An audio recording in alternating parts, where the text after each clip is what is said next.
बरतानिया के European union से इनखला के बाद मिलने वाले 6 माह का वक्त 30 जून को खत्म हो जाएगा। यूरोपियन कवानीन के तहत वीजा हासिल करने वाले अफराद 1 जुलाई से यह हक इस्तेमाल नहीं कर सकेंगे। गुज़िश्ता रोज कोर्ट ऑफ अपील ने फैसला दिया है कि ऐसे अफराद जो किसी ब्रिटिश शहरी के प्राइमरी केयर्स हैं वो ज़िम्बारो लॉ के तहत वीजा अप्लाई कर सकते हैं, जिसकी हतमी तारीख 30 जून है। ये कानून है क्या और पहले कैसे इस्तेमाल हो रहा था और होम ऑफिस पर इसका क्या मौकिफ है? इस हवाले से दुनिया न्यूज ने माहिरीन कवानीन सलमान शाह, ताहिर खान और मुस्तफा ख्वाजा से खुसूसी गुफ्तगू की है। आइए देखते हैं।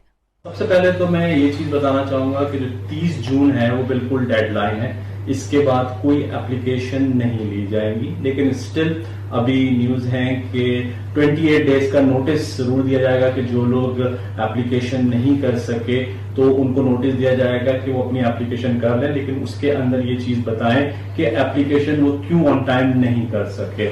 लेकिन मैं फिर भी एक चीज कहूंगा कि जिन लोगों ने एप्लीकेशन नहीं की है वो 30 जून तक एप्लीकेशन कर सकते हैं। साथ साथ जो एक नई चीज अभी 9 जून को ये बहुत बड़ी एक हाई कोर्ट की जजमेंट आई कंसिया के नाम से, जिसके अंदर एक बहुत बड़ा डिसीजन था उन लोगों के लिए जो कि यहाँ ब्रिटिश बच्चे हैं और जमरानों के हिसाब से, कि आपको शायद इल्म हो इस चीज के बारे में कि जो जमरानों का एक मसला जो चल रहा था पहले के, आप जमरानों में ये था कि अगर आप प्राइमरी केयरर हैं अब ब्रिटिश सिटीजन के और आप उन बेसिस के ऊपर एप्लीकेशन कर सकते थे। सेकंड उसमें ये चीज थी कि अगर आपको ये मुल्क छोड़ना पड़ रहा है और आपकी वजह से आपका जो ब्रिटिश बच्चा है या एडल्ट कोई आप उसके प्राइमरी केयर है उसको भी ये मुल्क छोड़ना पड़ रहा था, उस बेसिस पे आप जमरानों में एप्लीकेशन किया करते थे।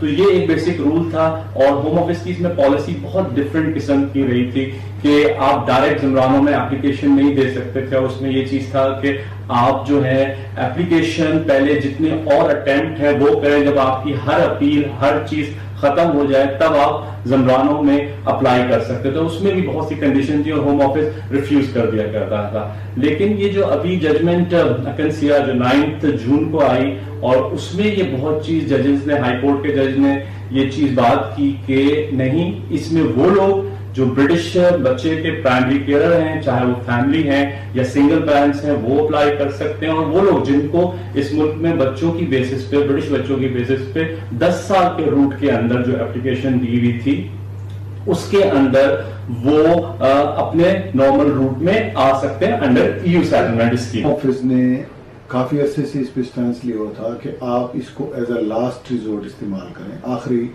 अगर आपके पास कोई और रास्ता ना हो, और उसके अलावा अदरवाइज आप अपेंडिक्स FM या आप प्राइवेट या फैमिली लाइफ में एप्लीकेशन डालें।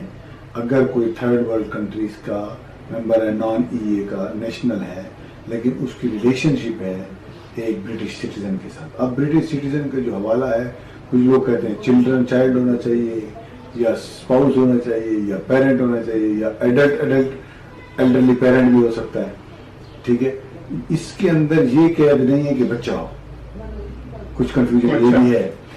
मेन चीज ये है कि केयरर है एक non EA citizen third world country से, जो केयरर है ब्रिटिश सिटीजन का। बस ये इसकी एक रिक्वायरमेंट है। अगर ये आप फुलफिल कर, उम्र की कोई कैद नहीं है, ठीक है।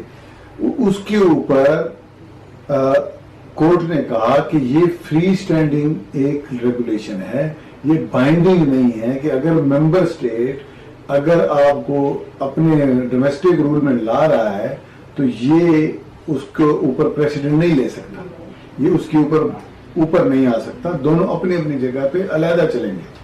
अब उसके ऊपर कोर्ट ने फिर फैसला किया कि हाँ, इसमें एक तो जमरानों का आगे जुरिस्प्रूडेंस, दूसरा कोर्ट ने कहा कि किसी के पास अगर लीव है भी या एंट्री क्लियरेंस उसको मिली किसी अपेंडिक्स FM का, क्या वो अब भी इसके ऊपर अप्लाई कर सकता है या इसके अंदर स्विच कर सकता है? तो कोर्ट ने उसको भी हवाले से कहा कि यस, वो अगर इसको अवेल करना चाहे तो वो इसको अवेल कर सकता है, क्योंकि जो दूसरा रूल है उसके ऊपर तो कोर्ट ने इतने तक कहा कि 10 साल की बेसिस के ऊपर एक एप्लीकेंट को 11,104 पाउंड तो आज की डेट में पड़ेंगे।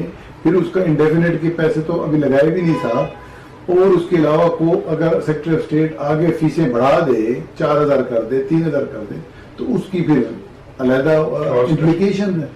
तो इसीलिए के ऊपर कोर्ट ने कहा कि ये जो सेक्रेटरी ऑफ स्टेट की जो पॉलिसी है फिर अपेंडिक्स EU की, वो मिरर नहीं कर रही रेगुलेशन को। तो सेक्रेटरी ऑफ स्टेट को इसको सही करना चाहिए, इसको क्लियर करें, इसको रिकंसिडर करके इसको नया अमेंडमेंट करें। ये इस केस के हवाले से है। इसीलिए 30 जून तक, ऑल्दो कोर्ट ने ये भी कहा कि 30 जून के बाद भी अगर कोई एप्लीकेशन डालता है तो उसको कंसिडर करना चाहिए। जो 30 जून की डेडलाइन है उसमें कोई एक्सटेंशन नहीं है, जो कि पहले सोचा जा रहा था, ये कहा जा रहा था, रूमर्स थी कि ऐसे शायद गवर्नमेंट जो है वो एक्सटेंड कर दे कोरोना की वजह से। ऐसा कुछ गवर्नमेंट ने नहीं किया, डेडलाइन तो वही है। बल्कि गवर्नमेंट ने फर्दर जाके ये एक और स्टेप लेके ये कह दिया कि जो लोग यहाँ पे हैं यूरोपियन रूट्स के ऊपर या यूरोपियन नेशनल्स हैं, उनको 20 डेज का जो लेटर्स हैं वो इशू करा रहे हैं, जिनके ये EU सेटलमेंट जिन्होंने अप्लाई नहीं की, कि आप 20 डेज के अंदर अगर नहीं करेंगे तो आप इलीगल तस्वर किए जाओगे UK के अंदर। तो गवर्नमेंट फर्दर स्टेप्स इवन ले रही है उसको और हार्ड करने के लिए।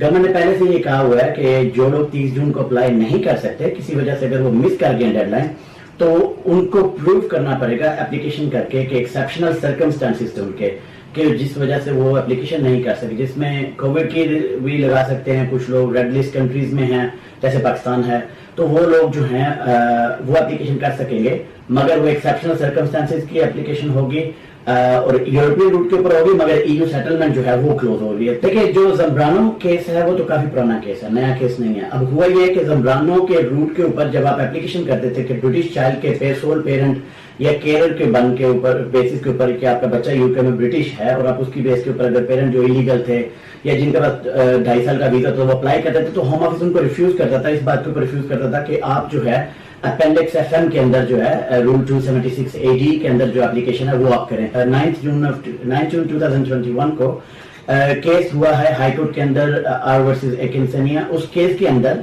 हाई कोर्ट ने रूल किया है कि जो जम्ब्रानो की पॉलिसी UK ने अप्लाई की हुई है वो ECJ के जो जजमेंट थी, जो जम्ब्रानो की असल जजमेंट है, उसके साथ कंप्लाई नहीं करती, तो ये पॉलिसी जो है ये इनकी अनलॉफुल है। उसके ऊपर कोर्ट ने कहा है कि जो लोग यहाँ पे हैं जिनके बच्चे ब्रिटिश हैं वो, और जो अडल्ट डिपेंडेंट जिनके हैं ब्रिटिश लोगों के, वो अप्लाई कर सकते हैं। ये एक चॉइस होनी चाहिए उनके पास, ना कि उनके पास लास्ट रिजोर्ट होना चाहिए, जो कि गवर्नमेंट ये कह रही थी। हम अभी कह रहा था कि आपके पास एज अ लास्ट रिजोर्ट आप इस एप्लीकेशन को करें, जब आपको कोई वीजा नहीं मिल रहा, किसी किस्म का आपके हर किस्म की एप्लीकेशन रिफ्यूज हो जाए अपेंडिक्स के अंदर या ह्यूमन राइट्स के अंदर, फिर आप जम्ब्रानो के रूट को अप्लाई करें। कोर्ट ने कहा ये गलत पॉलिसी है गवर्नमेंट की।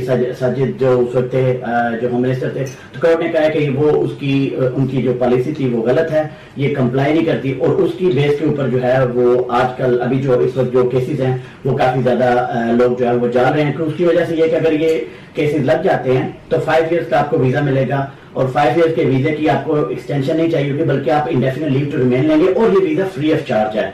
और आगे indefinite leave to remain free of charge है, और इंडेफिनिट लीव टू रिमेन लेते हुए आपको 2.5 साल जो लाइफ इन द UK या B1 जो आपको है इंग्लिश टेस्ट वगैरह, आप उससे भी एग्जाम्प्ट होंगे। तो ये आपको तकरीबन 10 से 12,000 पाउंड जो है ये सेव करेगा, जो लोग 10 साल के रूट के ऊपर जा रहे थे बजाय इस रूट को। तो इसलिए बहुत अच्छी चीज है।